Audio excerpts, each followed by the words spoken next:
Hey, you, leave her right now. When Ted and I went into the examination room at the obstetrics and gynecology clinic, the doctor who looked at our faces alternately said something outrageous. Excuse me? Filled with shock and disgust at the doctor who blurted out such an inappropriate comment about someone's privacy, I was stunned. For some reason, Ted didn't question it or say anything. I was so bewildered that I couldn't move from where I was standing. Leave who? Maybe this doctor had been dozing off. Maybe he'd had a weird dream and was just sleep-talking, saying something that made no sense at all. But then again, his eyes were looking straight at Ted and me. No, you misunderstood. It's him, your husband, said the doctor, his voice quietly burning with anger, and Ted's name came from his mouth, and Ted stared back at the doctor with a serious look on his face. My name is Nancy Johnson. I'm currently 30 and work as a nurse. I married Ted 5 years ago, when I was 25, but given my nursing career, our living rhythms haven't quite matched up. Therefore, our marital life was unsatisfactory, and before we knew it, 5 years had passed without us having a child. Ted, for some reason, always said, "Don't worry, it'll happen eventually." As though he didn't really want children. Sure, at my age, it may be too early to worry. But I had been thinking since I was a child that I wanted 3 children when I got married, so it was true that I was becoming anxious about not having the first one soon. Ted is just an ordinary office worker. I shouldn't say it too loudly, but his salary isn't high. Even though he's been working since he was fresh out of college, raises are few, and without a promotion, there's no expectation of a significant salary increase.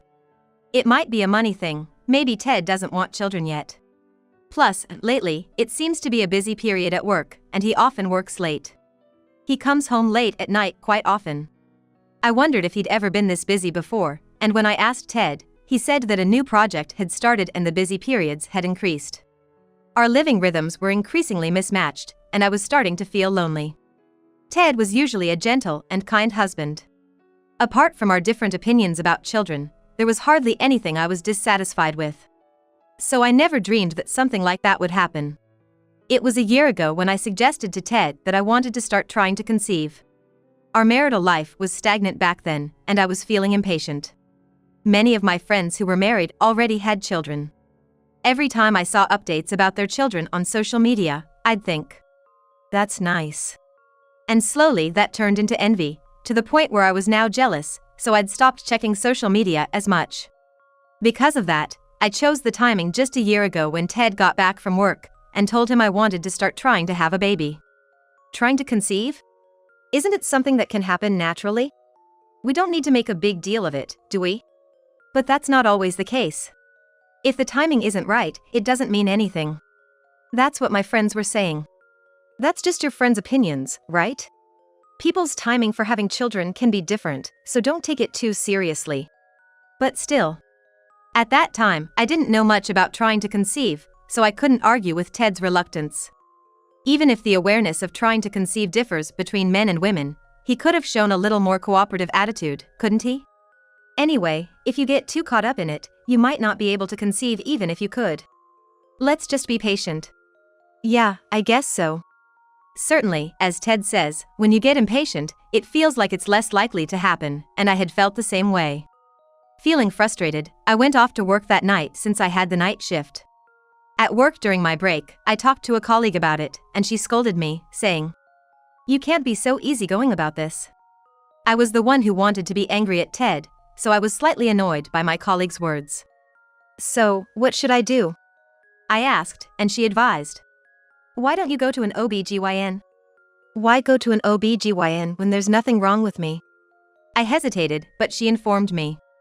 Nowadays, many women go to the OB/GYN right away when they want to have a baby. This was a new idea to me, and it was quite an eye-opener. My next day off is in 2 days. It's a weekday, so I thought I'd try going to the OB/GYN. So, in 2 days, I decided to go to the nearest OB/GYN to my house. Of course, I kept it a secret from Ted.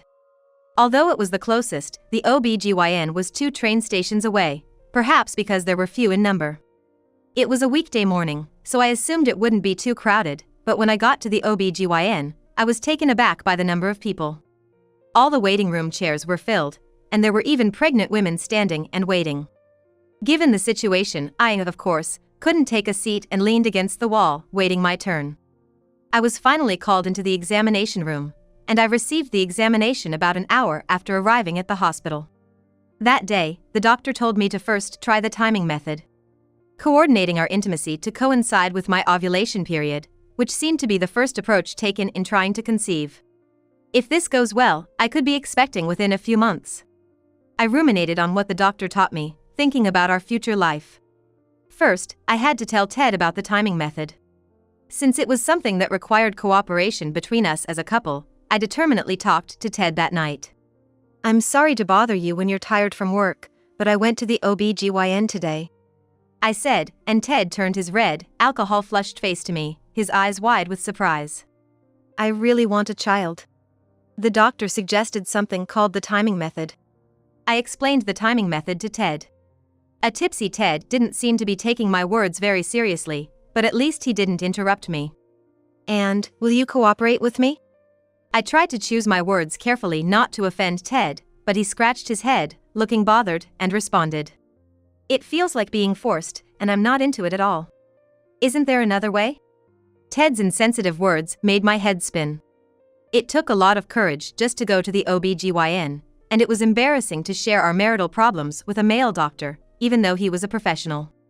Without knowing all the trouble I've been going through, and without distinguishing between what's appropriate and what's not, I felt like giving Ted a piece of my mind. But I knew that if we fought now, he would become even more uncooperative, so I held back. Other methods can cost quite a bit of money. So they said to start with the method that doesn't cost anything. "Please, will you cooperate with me?" Even Ted seemed troubled by the mention of the expense, and though reluctantly, he agreed to try the method the doctor had suggested. Convincing Ted was an exhausting task in itself, and I was apprehensive about what lay ahead. A year had almost passed since we started trying to have a baby. Not only was Ted completely unmotivated from the beginning, but our lifestyles didn't match, and things didn't go well. In addition, whether he was disgusted by being forced into marital life, Ted often didn't come home on the scheduled day. With only one chance a month, I felt like crying, but I couldn't lash out at Ted because it would only make him lose interest.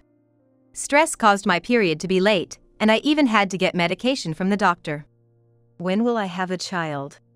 I couldn't help feeling weak and complained in front of the doctor. "I can't say for sure. But if you follow my instructions, the odds will be much higher." The doctor listened seriously to my concerns and even gave advice on how to get Ted to cooperate. I was grateful, but also irritated by why Ted wouldn't cooperate with me. That night, it was the once-a-month chance, so I had resolved to invite Ted. But Ted didn't come home even as the date changed. I had a day shift the next day, so I didn't want to stay up too late. Just as I sighed and was about to give up and go to sleep, I finally heard the front door open. It was about to be 1 a.m. "I'm home." He entered the living room, laughing sloppily, possibly drunk, slurring his words. I was so dizzy at Ted's overly carefree attitude. "Do you remember what today is?" I didn't want to say this, but I realized that I had to say it clearly, or Ted wouldn't understand. I determinedly confronted Ted. Today? What day was it?" Perhaps he finally remembered when he saw my serious face, and he lazily narrowed his eyes. "If you didn't like it, you should have called. I was waiting all this time." I couldn't help but remember all the trouble so far and vented my dissatisfaction to Ted. "You know, I've been thinking." Ted's eyes narrowed, snake-like. "I'm under so much pressure. I'm told every month to keep the schedule free. Put yourself in my shoes, coming home tired from work. Frankly, I don't want to be with you right now." I gasped at Ted's words. Indeed, I had been rushing Ted to keep the schedule free every month. If the positions were reversed, I would have been stressed too. But I had been making requests to Ted as gently as possible so as not to put too much burden on him. I was holding back what I really wanted to say, which was to take this more seriously. Still, seeing Ted, who assumed he was the only one struggling, I felt miserable. "Well, let's take a break for a while." I felt that if we continued this way, it would only increase the burden on both of us. I called for a temporary truce. Ted seemed relieved at my proposal, saying, "That's fine then." I felt faint at the thought of when we might be able to have a child. 3 months after I told Ted about the truce, He seemed to be released from the pressure of trying to conceive, and he began going out to play on his days off. He would leave in the morning and not return until night, and I wondered what he was doing. Ted doesn't have any particular hobbies, so I assumed he was out with friends. That was how Ted had been, but whether this truce had worked or not, he began to take part in our marital life on his own. And just 3 months after we resumed our marital life, my pregnancy was discovered. I was overwhelmed with emotion when I saw the positive reaction of the pregnancy test. I reported to Ted right away. "Oh, that's great." Ted's reaction was unexpectedly disappointing. "What's wrong? Aren't you happy?" Even though Ted usually doesn't say he wants children, I thought he would be happy to have his own child, but he looked somewhat troubled. "Of course I'm happy, but we really don't know if you're pregnant until we see the doctor, right?" "Yes, maybe we should go to the hospital next week." "Then I'll drive you there, let's go to the hospital together." For the first time in a while, I saw Ted's gentle side and was relieved. Perhaps Ted was happy too. He might be holding back his joy until the pregnancy was confirmed at the hospital. With that in mind, Ted's reaction seemed reasonable. And a week later, as planned, Ted drove me to the hospital. It was the obstetrics and gynecology clinic I regularly visit. We checked in and waited in the waiting room for our turn. "Mrs. Johnson, please." Today was busier than usual, so I waited for over an hour before the receptionist called my name. I finished having my blood pressure taken and a urine test, and then entered the examination room with Ted. Inside the examination room, the doctor was looking at my medical chart. The nurse urged Ted and me to sit down, and then, possibly busy, retreated to the back of the room. Left in the examination room were Ted, the doctor, and me. When the doctor looked up at Ted and me, he somehow opened his eyes wide. Wondering if there was something strange on our faces, we looked at each other but saw nothing out of the ordinary. "You're Mrs. Johnson, correct?" "Yes, I always have my appointments here." "That's right. Is something wrong?" "I'm not pregnant, am I?" "You are pregnant. Congratulations. But there's something else." The doctor looked at me with a meaningful expression, then his gaze fixed on Ted. And after staring intently at Ted's face for several seconds, he let out a breath and opened his mouth. "Hey, you, leave her right now." "What?" I was filled with surprise and disgust at the doctor's rude intrusion into our privacy. Ted, for some reason, did not respond. I was so confused that I could not move from the spot. "Leave her? Who with?" Could it be that the doctor had been dozing off until now? Maybe he'd had a weird dream and was still half asleep, blurting out something unrelated. But his eyes were fixed intently on Ted and me. "No, you misunderstand. It's your husband." The doctor's name for Ted came out of his quietly angry mouth, and Ted stared back at him, expressionless. "I know this isn't something I should say as a doctor. I'm sorry. But I felt I had to tell you, Mrs. Johnson." This doctor knew about my struggles, including my desperate desire to have a child. That's why he said something so rude. There must be an extraordinary reason. Seeing the doctor's sincere look, I decided to listen to what he had to say. "What exactly are you talking about?" Anyway, I had to hear his side of the story. I was ready to hear what the doctor had to say, my ear attuned to him. "It's a very private matter, but I found out recently that my wife was cheating on me. I was in shock and disoriented for a while. But, because of my profession, I couldn't easily take time off, so I continued working, pretending to be calm. My wife denied the affair, but I was not convinced, so I hired a private investigator to look for evidence." I couldn't predict how the doctor's sudden story about his wife's infidelity related to us, and I stood still, unable to move from my spot. Ted, as usual, was expressionless, listening to the doctor's words. I couldn't understand what Ted was thinking right now. The results were devastating. Within a week, evidence of my wife's infidelity came flooding in. Pictures of her arm in arm with her lover entering a hotel, exchanges of messages with the lover, phone call histories. They just kept coming. By that time, I'd had enough and didn't want to hear any more from the investigator. But curiosity got the better of me, and I looked at a picture of the lover's face. And then, the doctor looked at Ted again. His eyes turned hateful. I instinctively covered my mouth and at the same time cradled my belly.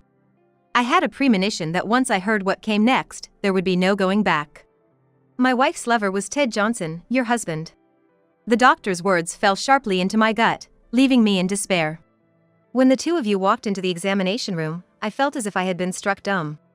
The face I had seen in photographs as my wife's lover was right before my eyes. And to think that it was Mrs. Johnson's husband, I never would have believed my wife was cheating on me. Is that true, honey? I didn't want to hear it, but I couldn't help myself, nor could the doctor. Both our fates were in Ted's hands, and I felt sick to my stomach. Ted was silent for a while, perhaps looking for some room to defend himself. But realizing that the doctor and I were staring at him intently, he finally burst out laughing. It's true. I'll just say it now, I don't love Nancy anymore. I'm tired of trying for a baby. If she really wanted a child, she should have taken a more certain approach, but she didn't even do that. Coming home from work only to be pressured when I'm tired, and that's when I met her. She was always complaining about her husband being away from home for work. But I never thought her husband would be Nancy's doctor. Ted, unabashed, admitted to having an affair with the doctor's wife. I almost fainted on the spot but held myself together, meeting the doctor's eyes. I'm sure the doctor and I are feeling the same way right now. How can he betray someone so calmly? Moreover, Ted is not only trying to ruin me but the doctor's family as well. I was filled with an unforgiving feeling towards Ted. I may have been wrong to make you feel like I was forcing you into trying for a baby, and for that, I'm sorry. But that's separate from the affair, isn't it? The root cause of all this is the stress I got from Nancy. I'm the victim here. I almost want to be paid for my suffering. You're gonna pay, right? You, the doctor, should also pay, since your wife ran to the affair because of stress. At this moment, Ted, insisting on his right to compensation without admitting his guilt, began to unravel. Being pressured to have a baby was nothing compared to the fact that he cheated for that reason, which is absolutely unacceptable. He might genuinely think he's in the right, he's the victim, but the doctor and I were listening to Ted with cold hearts. Do you even know what you're saying? I couldn't hold back any longer. Until now, I had been considerate of Ted, who had been kind in all aspects except for trying for a baby. But after being told all this, I couldn't stay silent. I'd reached my breaking point. Of course, you'll be the one to pay, Ted. I can't believe you cheated, knowing that we had a child on the way. I have a responsibility to raise this child now. And I'll have you take responsibility as well. Not just splitting assets, but also making sure you pay child support. Huh? You can say that, but I don't have any money. Then borrow or do whatever you have to do. I'm willing to consult with a lawyer. You won't stand a chance then. If it's compensation for emotional damage, I'll claim it from my wife too. You two can pay us back together. You two will end up getting married anyways. Both the doctor and I, planning to break up with our cheating partners, confronted Ted together. Finally, Ted gave in to my logical argument and left the examination room. I'm truly sorry for my husband's actions. No, my wife is the one to blame, especially since you just found out about a new life being born. No, this child doesn't need that father. Rather, I'm glad I found out before it was born. Thank you. Though the betrayal and frustration were undeniable, I felt like this doctor had helped me in my private matters as well. It'll be tough from here on, but please feel free to consult with me anytime. I'll help as much as I can. The doctor's kind consideration made me tear up. The pain was the same for both of us, the doctor and me. As comrades, we looked at each other for a while, comforting each other's wounds. Many things happened that day. My pregnancy was confirmed without any problems, and I was told, please come for a checkup again in a few weeks. Before I left. When I left the examination room, there were many patients waiting, and though I felt sorry for them, I couldn't afford to think of others right now. Ted had gone home already, so I had no choice but to take the train home. Feeling lonely but also thinking about the new life inside me, I felt encouraged. We'll get through this together. As I stroked my belly, the still very small life inside seemed to be watching over me, and I felt happy. When I got home, Ted was gone, and a divorce lawyer's business card was left on the dining table. I had already decided to divorce Ted, so without resistance, I called the number written on it. Ted thinks he can get alimony from me, but as I told him earlier, I'm the one who's gonna get the alimony. I'll make sure to demand child support as well. I promptly began preparing to consult a lawyer. I, of course, won overwhelmingly in the divorce negotiations with Ted. It's Ted's fault in the first place. It was a mistake for him to try to take alimony from me. When I presented the various evidence of infidelity that I received from the OB/GYN, Ted could only stammer without any excuses. I demanded a $100,000 lump sum for child support, in addition to the property settlement. Why all at once? He complained, but knowing Ted, he might stop transferring the money halfway through if I asked for a monthly amount. That's why I decided to demand it all at once to make him feel the weight of his guilt. It seems the doctor also divorced his wife and demanded alimony. We regularly communicated and reported each other's situation. The doctor's wife, possibly just now noticing the difference between Ted's salary and the doctor's, and given that Ted was made to pay child support in a lump sum, seems to be having financial troubles with Ted.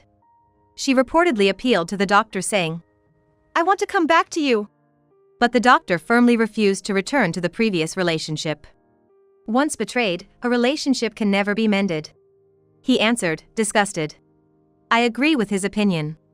It's too selfish to expect to return to the old relationship after causing so much trouble. I hope Ted and the woman suffer for a while for breaking up other families. We're like comrades, aren't we? Yes, if you don't mind, would you like to go for tea sometime? Anytime you're free. I surprisingly didn't feel uncomfortable at the doctor's invitation. It must be because he's treating me in a gentlemanly manner. I must stop fantasizing that maybe someday something could happen with this doctor and now just hope that my unborn child grows healthy and is born safely.